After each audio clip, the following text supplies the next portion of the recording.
ada malah yang untuk ngobatin. Karena ikhtiar, maksudnya ikhtiar sih. Harus dibaca nih, tapi ya kita ikutin. Namanya orang pengen sembuh ya ayah. Ya, ikhtiar.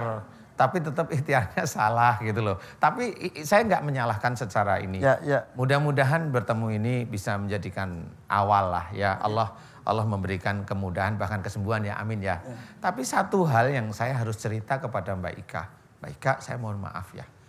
Mbak Ika itu kayaknya ada salah satu orang tuanya yang Mbak Ika itu jengkel sekali sih.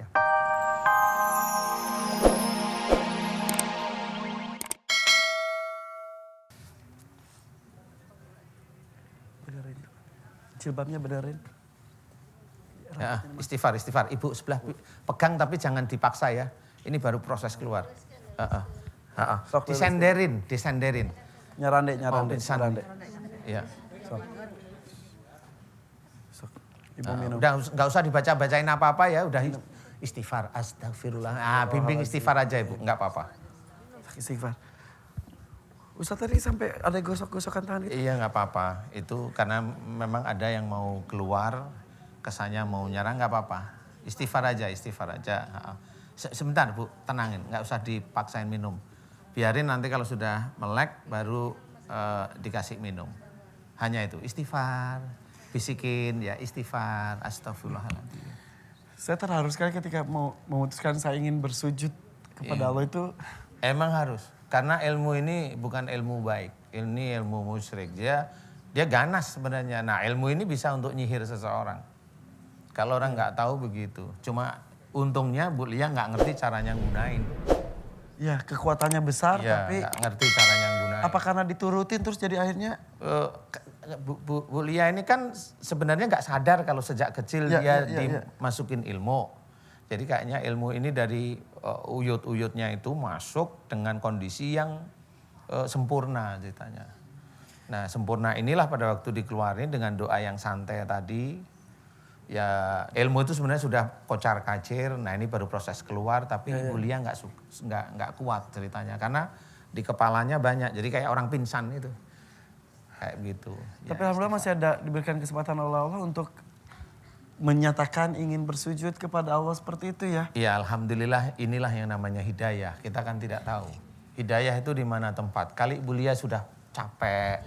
Kali Bu Lia juga udah bosen dengan keadaan seperti itu. Nah mudah-mudahan ini bisa baik kan. Ya. Kita berikan waktu sejenak untuk Bu Lia untuk merecovery diri juga. Begitupun kami dan Anda pemirsa. Jangan kemana-mana, tetap setia bersama kami di sini di Siraman Kolbu. Sejukkan hati. Terima kasih pemirsa masih bersama saya Irfan Hakim bersama dengan Ustaz Danu di Siraman Kolbu. Sejukkan hati. Ini acara baru buat saya, tapi beberapa episode saja sudah shock. Banyak hal-hal yang tidak pernah saya ketahui ataupun saya tidak mau tahu tentang itu. Sedikit demi sedikit saya tahu dan ini nyata. Ini bukan gimmick. Saya baru tidak pernah menyangka tadi Bu Lia bercerita ternyata dari kecil sudah didampingi mungkin ya dengan ilmu dari turunan sebelumnya. Iya. Dan akhirnya memutuskan hari ini ingin mengeluarkan itu semua karena sudah capek. Capek dan mau sujud pada Allah Ta'ala benar. Itu saya terharu Ustaz. Ya alhamdulillah. Karena untuk mau kembali ke jalan Allah itu memang butuh perjuangan. Ya memang yang dirasakan kayak Bu Lia sekarang ini perjuangannya seperti ini. Masih hang karena. Dari tadi ngelamun gitu kan? Iya nggak apa-apa. Insya Allah ini kan baru proses keluar aja ilmunya. Saya tidak bisa melihat. Yang Ustaz lihat seperti apa? Iya yang keluar dari mulai mata, keluar telinga, terus di belakang ini, terus yang tadi harimau yang sono jalan-jalan itu udah langsung geletak, nggak bisa ngapa-ngapain. Terus tadi yang ada yang nyerang itu keluar udah dalam kondisi tidak bisa ngapa-ngapain. Ini keluar biasa malahan. Ini menyerah begitu saja kan mereka tahu akan ada serangan tanda kutip? Insya Allah enggak, ini ilmu. Jadi kalau atas izin Allah aja ilmu ini mau keluar baik tidak baik. Tapi kalau saya lihat ini enggak ada, dia enggak kemana-mana, dia keluar aja langsung gitu. Iya. Jadi aman. Jadi ada ilmu, ada juga jin. Jin itu ilmu juga, ilmu itu jin pasti. Jadi ilmu itu jin. Jadi kalau mamanya ilmu di luar itu berarti jinnya yang di luar. Kalau ilmu ada di dalam tubuhnya Ibu Lia, ini jinnya di dalam tubuh, maksudnya gitu. Bisa dicari, bisa turun-temurun. Bisa dia datang cari, sendiri. bisa pakai air putih diminumin. Nah, kan sering tuh. Ya. Jadi yang beredar di sekarang itu kan ke kiai tanda kutip, pakai air putih dibaca-bacain, apapun dia bacaannya, kalau niatnya bukan lillahi ta'ala, itu pasti jin masuk ke tubuh. Justru dimasukkan jin itu. Justru dimasukin jin itu dia. Yang akan mengganggu justru ya. Nanti membebani. Iya, suatu ketika pasti membebani seperti kasus-kasus seperti ini. Nah, sambil menunggu ada pertanyaan lagi ya, lainnya boleh tunjuk tangan? Boleh? Kita ke arah sana saja Iya, dulu ya. Boleh. Sebentar. Iya.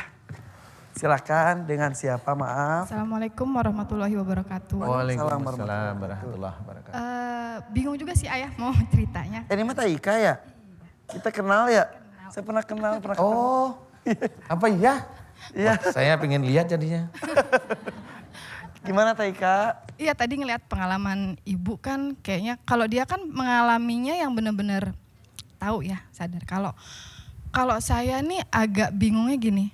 Mungkin orang lihat kayak Irfan lihat Ika kan sehat gitu. Ya. Tapi dari segi medis tuh kan memang udah divonis pertama jantung sampai sekarang itu kan dari 2013 ketahuannya. Nah itu nggak ada turunan dan nggak ada bawaan sejak lahir. Selalu 5 tahun penyakit jantung. Ya, nah sekarang ini komplikasinya kan udah sampai ke ginjal, lever, fungsi hati itu udah kena semua. Setiap tahunnya pasti saya dirawat tuh bisa 2 kali 3 kali dan dalam jangka waktu yang lama. Sempat pernah tidak sadarkan diri juga 3 hari di ICU 2 minggu yang setiap maaf ya Ustaz ya, setiap orang tanya keluhan saya apa, saya nggak pernah bisa ngerasain sakit, nggak pernah. Tapi menurut medis pembengkakan jantung, kebocoran, ya sekarang udah kena ginjal, lever. Gimana sih Ustadz, dari Ustadz melihat saya tuh sebenarnya tuh saya sakit apa, itu aja. Cuman kepengen sehat, itu aja. Iya, kalau saya diizinkan oleh Allah Ta'ala tahu itu, yang jelas ada selubung-selubung dari pengobatan itu ada. Dan gak 1, 2 orang, 3 orang enggak nih, ini banyak.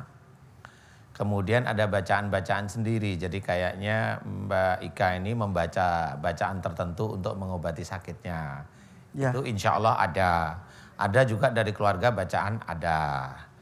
Kemudian, nah ini ada mulai yang sudah mulai masuk ke dalam tubuhnya Mbak Ika ini. Insya Allah yang diizinkan oleh Allah Ta'ala lihat itu mulai ada sihir di dalam tubuhnya. Jadi yang di sini kelihatan sekali bahwa Mbak Ika ini ada orang yang sangat marah kepada ayahnya Mbak Ika. Tapi orang yang marah ini dia lucunya punya ilmu. Nah, ilmu ini menyerang salah satu ke ayahnya Mbak Ika, satunya lagi ke Mbak Ika. Sebagai anak. Saya nggak tahu gimana prosesnya, tapi yang saya amati insya Allah seperti itu diizinkan oleh Allah Ta'ala. Kemudian yang kedua adalah sihir lagi. Ada orang yang berbuat zalim kepada Mbak Ika yang urusannya sebenarnya dengan ayahnya. Nah ini dengan ayahnya juga aja nggak tahu persis ya. Dengan ayahnya di mana ini yang lebih berbahaya. Sihir ini dia memakai boneka. Dan itu pun berhempitan dengan ilmu-ilmunya kiai-kiai tanda kutip tadi sama orang pinter, kemudian bacaan-bacaan yang dibaca bukan karena Allah Ta'ala walaupun itu untuk ngobatin. Nah ini kayaknya jadi satu. Ada amalan-amalan juga. Ada amalan yang untuk ngobatin. Karena ikhtiar, maksudnya ikhtiar sih. Harus dibaca nih tapi ya kita ikutin. Namanya orang pengen sembuh ya ayah. Ya ikhtiar. Tapi tetap ikhtiarnya salah gitu loh. Tapi saya nggak menyalahkan secara ini. Mudah-mudahan bertemu ini bisa menjadikan awal lah ya. Allah memberikan kemudahan bahkan kesembuhan ya, amin ya. Tapi satu hal yang saya harus cerita kepada Mbak Ika. Mbak Ika saya mohon maaf ya. Mbak Ika itu kayaknya ada salah satu orang tuanya yang Mbak Ika itu jengkel sekali, siapa? Orang tua saya. Iyalah siapa masa orang tua saya. Jadi begini Mbak Ika jengkel kepada orang tua? Ya sering ngomel lah. Kalau saya bilang marah kok kayaknya nggak patut, sering ngomel aja lah. Kalau ngomel, ya ibu pasti ngomel lah. Cuman kayaknya kalau feeling saya kayaknya bapak ya. Karena gini loh, memasuki usia bapak yang sudah sepuh kali ya. Balik lagi kan pasti kayak anak-anak.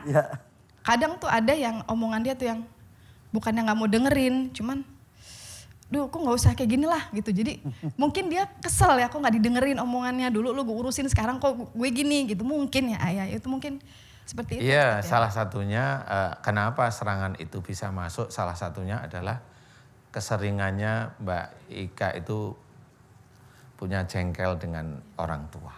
Itu satu, jadi sihir itu masuk pasti. Nah kalau sembuh salah satunya, nomor satu adalah Mbak Ika harus mau meminta maaf sama orang yang sebenarnya Mbak Ika sering jengkel. Udah tahu ya maksud saya. Nah, harus minta maaf. Minta maafnya pun dengan kata-kata yang baik, bukan umpamanya, "Pah, maafin Ika ya." Enggak gitu. Tapi jelas.